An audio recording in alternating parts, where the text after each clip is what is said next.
Your strength just turned against you. That quality everyone admires, the one you've built your entire identity around, has become the thing quietly suffocating your spirit. This isn't happening because you failed or because you're weak. This is Enantiodromia, the psyche's ancient law that everything eventually becomes its opposite when pushed too far. This message decodes why your greatest virtues are collapsing into their shadows and what you're being prepared to understand about true power. You're about to discover the psychological law that governs all transformation, why the qualities that once elevated you now feel like prison walls, how to recognize the warning signals before total reversal happens, the strategic method for integrating opposites without waiting for catastrophic collapse, and how to operate from the center point where real sovereignty lives. This isn't theory. This is the pattern playing out in your life right now, and understanding it changes everything. Your greatest strength has become your prison. The relentless compassion that once made you invaluable now leaves you hollow and resentful. The perfectionism that drove your success has calcified into paralysis where nothing feels good enough to even begin.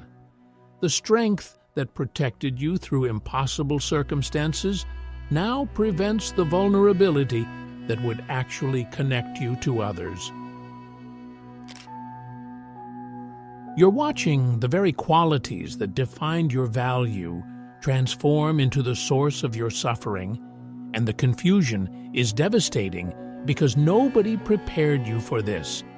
This isn't character failure. This isn't moral weakness or spiritual regression. This is the psyche's self-correcting mechanism activating exactly as it's designed to.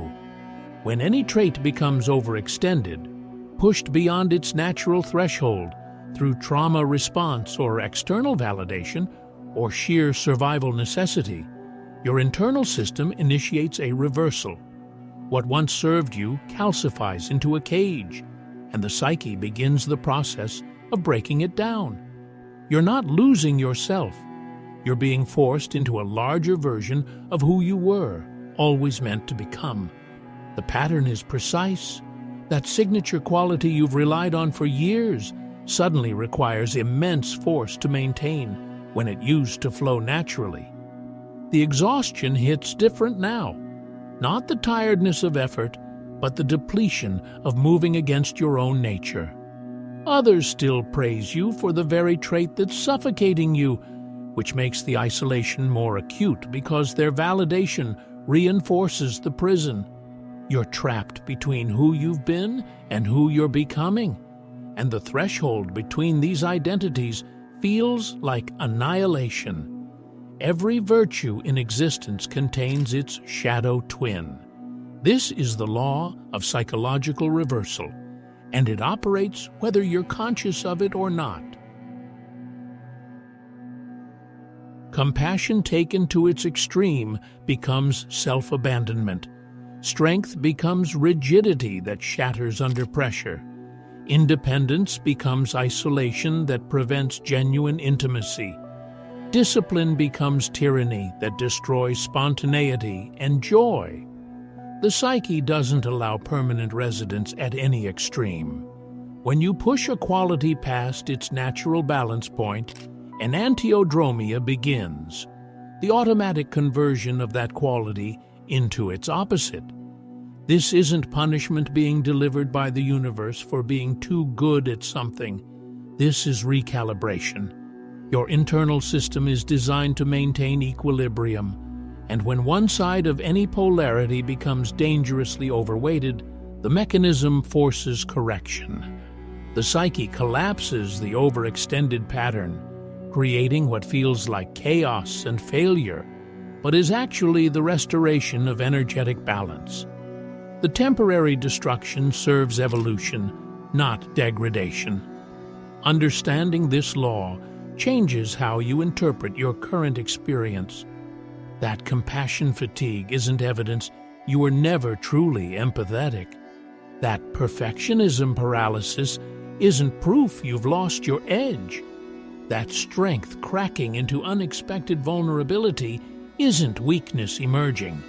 These are reversal signals, the psyche, announcing that the one-sided development has reached its limit, and the opposite quality must now be integrated. You're not falling apart. You're being reorganized at a foundational level. The reversal doesn't announce itself politely. It arrives as contradiction and crisis because that's what forces attention.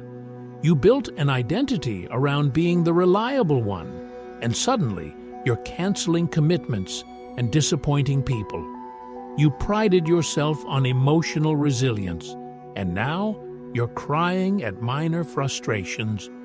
You cultivated independence, and unexpectedly you're craving connection with an intensity that feels foreign. The psyche speaks through disruption when balance has been ignored too long. The qualities you suppress to perfect your strengths are demanding integration, and they won't wait quietly anymore. Your body knows before your mind accepts it. Recognition begins in the solar plexus, that specific tension that arises when you're about to perform your signature strength, the one everyone expects from you. Where this quality once energized you, now there's resistance, a subtle dread that has nothing to do with capability and everything to do with energetic cost. You can still execute the behavior, but maintaining it creates exhaustion that sleep doesn't fix. This is pre-reversal warning, the body signaling that the pattern has become unsustainable. The situations that once lit you up now trigger inexplicable resentment. Someone asks for the help you used to give freely, and irritation flashes before compassion arrives. You're invited to lead the project you would have pursued eagerly last year, and now it feels like burden rather than opportunity. These emotional shifts aren't random mood changes. They're the psyche withdrawing energy from the overextended quality, preparing the ground for its opposite to emerge. Your spirit is creating space for what's been neglected, even if your identity resists. Others praise the very quality that's suffocating you, and their admiration increases the internal conflict. They see your strength and call it inspiring when you're drowning in the exhaustion of maintaining it. They celebrate your generosity when every act of giving depletes you further. They rely on your perfectionism when the pressure of meeting those standards is crushing your creativity.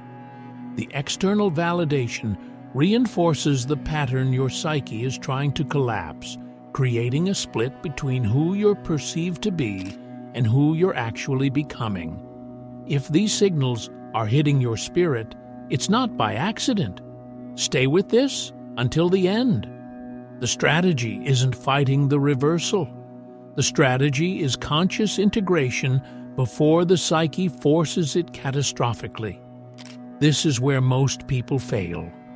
They white-knuckle the collapsing virtue, trying to prove they haven't lost it, trying to maintain the identity they built around that single quality.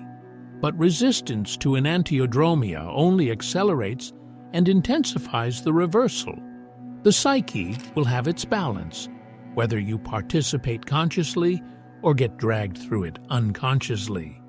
Your choice is between strategic evolution and traumatic breakdown. Deliberate engagement with the opposite quality changes everything.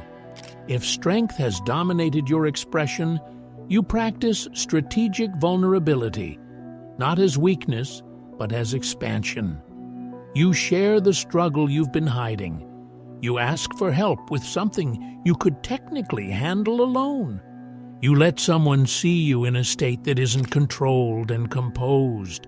These aren't acts of surrender. They're acts of range building, creating capacity in the neglected territory before you're forced there by collapse.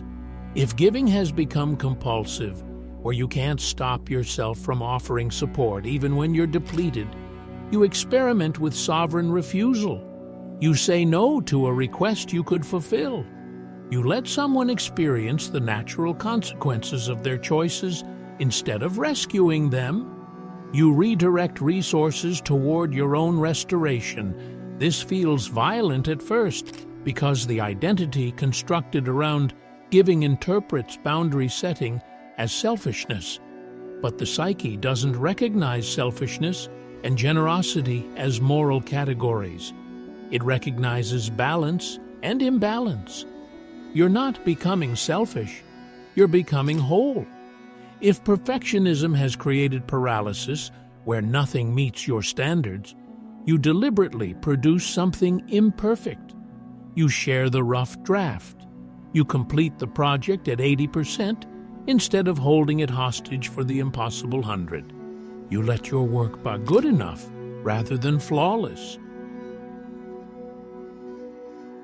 The discomfort this creates is the sign of integration happening. You're building tolerance for the full spectrum of expression, expanding beyond the narrow band where you've been operating. This is how you prevent catastrophic reversal, by choosing small doses of the shadow quality in controlled environments rather than having it thrust upon you in crisis. The practical embodiment requires specificity. You don't just think about integrating opposites. You create deliberate experiments. If you've been the strong one who never shows need, you schedule a conversation where you explicitly state what support you require. If you've been the helper who can't receive, you accept the offered assistance and notice how your nervous system responds. If you've been the disciplined one who follows rigid routines, you deliberately break the structure for a day and observe what emerges. These microdoses of the opposite build psychological flexibility before the psyche demands it through breakdown. The environment matters. You don't attempt your first act of strategic vulnerability in the most high-stakes relationship. You don't experiment with refusal when someone's genuine emergency requires your specific expertise. You choose contexts where the risk is manageable, where if the opposite quality feels awkward or excessive, the consequences are contained. This is training, not transformation theater. You're expanding your range systematically, building competence in the territory you've avoided or suppressed. Resistance will emerge, and it needs to be distinguished from genuine misalignment. When you engage the opposite quality, the identity built around your dominant virtue will protest. It will label the new behavior as betrayal, weakness, or moral failure. This is expected. The ego structure constructed around one-sided development doesn't surrender easily. But underneath the identity resistance, notice if there's relief. Notice if your body relaxes when you set the boundary or show the vulnerability. Notice if energy returns when you stop forcing the collapsing pattern. The relief signals truth. The resistance signals threatened identity. You honor the latter but follow the former. Integration happens in layers, not linear progression. You'll practice the opposite quality, feel expansion, then snap back to the familiar pattern under stress. This isn't failure. This is how range develops. The nervous system needs repeated exposure to new positions on the spectrum before they become accessible under pressure. You're not trying to replace your virtue with its opposite. You're trying to hold both, to access either depending on what the moment actually requires, rather than defaulting to the pattern that once worked but has become compulsive. The assignment becomes recognizing when each quality serves and when it harms. Compassion serves when it flows from overflow and recognizes the other's sovereignty. Compassion harms when it depletes you and disempowers them by preventing their growth through challenge. Strength serves when it provides stability and protection. Strength harms when it rigidifies into inability to adapt or receive support. Discipline serves when it creates consistency toward meaningful goals. Discipline harms when it becomes tyranny that crushes spontaneity and joy. You're learning discernment, not abandoning your virtues. True mastery isn't residing in virtue or vice. True mastery is holding the tension between opposites and moving fluidly across the entire spectrum. This is what the psyche has been forcing you toward through the reversal. The collapse of your dominant quality isn't meant to destroy you. It's meant to expand you beyond the narrow band where you've been operating. You're being prepared for a larger version of power that doesn't depend on a single overextended strength, but draws from the full range of human capacity. Operating from the center point means you can access strength without rigidity. You can be present with intensity when the situation requires it, but you're not locked into performance of strength when vulnerability would serve better. You can be compassionate without depletion because you've integrated the capacity for sovereign refusal that protects your resources. You can be disciplined without tyranny because you've learned when to release structure and follow emergence. This is psychological sovereignty, the ability to consciously choose your position on any spectrum rather than being unconsciously thrown from extreme to extreme. The chosen one who understands Enantiodromia reads the signals before catastrophic reversal happens. You recognize the pre-collapse indicators, the force required to maintain what used to flow, the exhaustion that comes from performing your signature quality, the resentment arising toward those you're supposed to help. When these appear, you don't shame yourself or push harder. You understand the psyche is signaling that balance is required, and you initiate conscious integration rather than waiting for breakdown. You become the person who can hold contradiction. You can be strong and vulnerable in the same conversation. You can give generously and refuse firmly in the same day. You can pursue excellence and accept imperfection in the same project. This isn't inconsistency or lack of character. This is maturity beyond one-dimensional identity. You're no longer trapped in any single quality because you've developed range across the entire spectrum. The people who knew the old version of you might be confused or even critical. They want you to stay in the familiar role. But you're not here to comfort their projections. You're here to embody integrated wholeness. The teaching happens through embodied example, not explanation. When others watch you move fluidly between opposites without fracturing, when they see you access strength and vulnerability with equal skill, when they witness you giving and refusing based on discernment rather than compulsion, they receive permission to do the same. You don't need to explain Enantiodromia. You demonstrate what it looks like to honor the full spectrum rather than collapsing into one-sided development. Your integration invites their integration. This requires letting go of the identity you built around your dominant virtue. The version of you that was always strong, always compassionate, always disciplined, always independent. That version is too small for what you're becoming.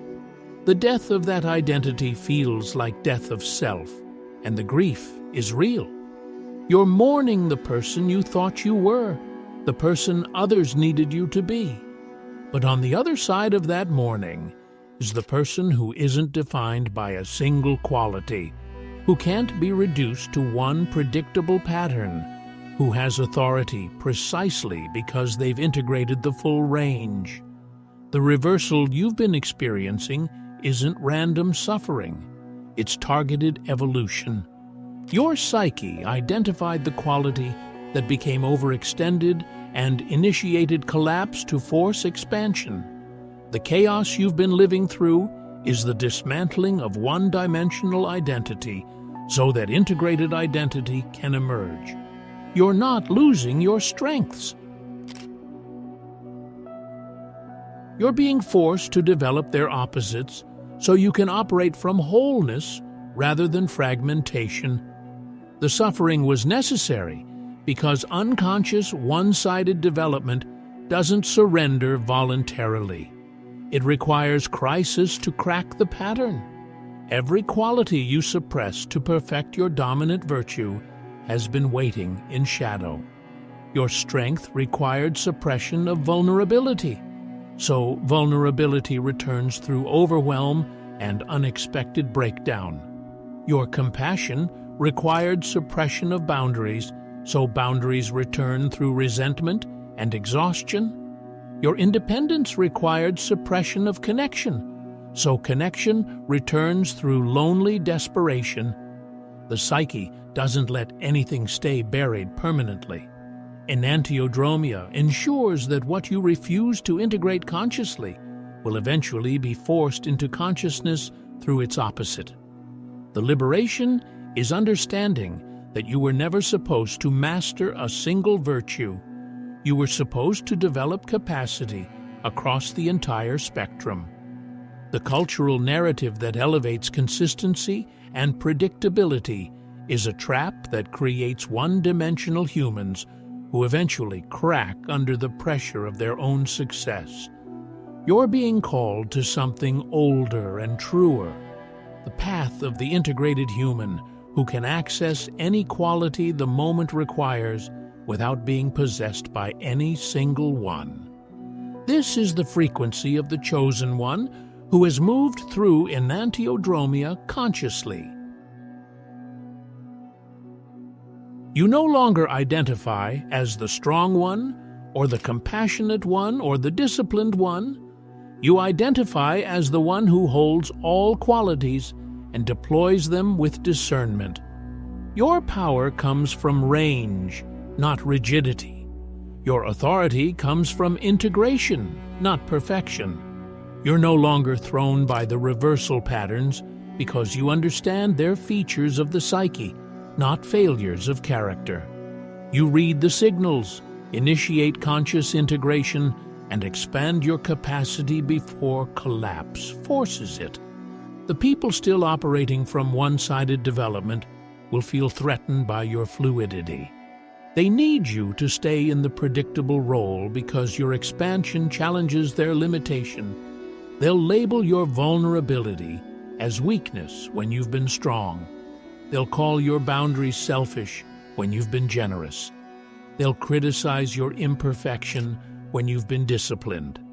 Their judgment is projection of their own fear of the opposites they've suppressed. You don't need to defend your integration. You don't need to explain why you're no longer performing the single quality they relied on. You simply continue embodying the full spectrum and let them adjust or withdraw. Your assignment isn't converting others to this understanding. Your assignment is living it so completely that those ready for expansion recognize the pattern in you and begin their own integration.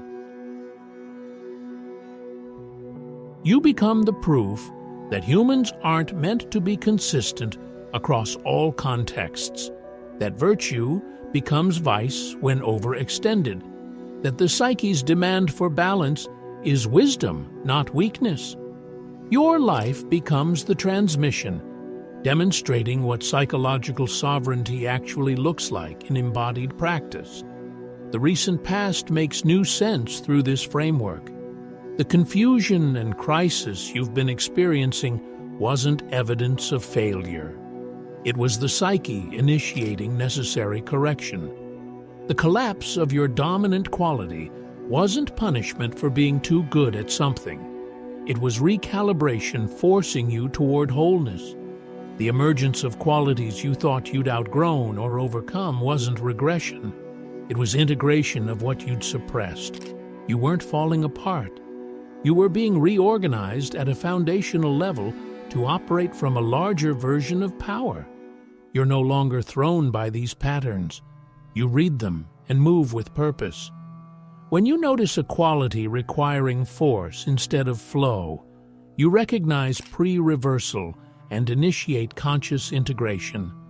When exhaustion arises from performing a signature strength, you understand the psyche is withdrawing energy, and you explore the opposite quality. When others praise what's suffocating you, you don't let external validation trap you in the collapsing pattern. You honor the internal signal and expand your range despite the confusion it creates for those who need you to stay the same. This is the authority that comes from understanding the laws that govern transformation. You're not hoping your strengths remain stable. You're not white-knuckling virtue against inevitable reversal. You're dancing with the full spectrum, moving fluidly between opposites, accessing whatever quality the moment requires without being possessed by any single one. This is psychological sovereignty. This is what you've been being prepared for through everything that felt like collapse. You're no longer a person defined by a single virtue. You're a person who holds the tension between all opposites and operates from the center point where real power lives.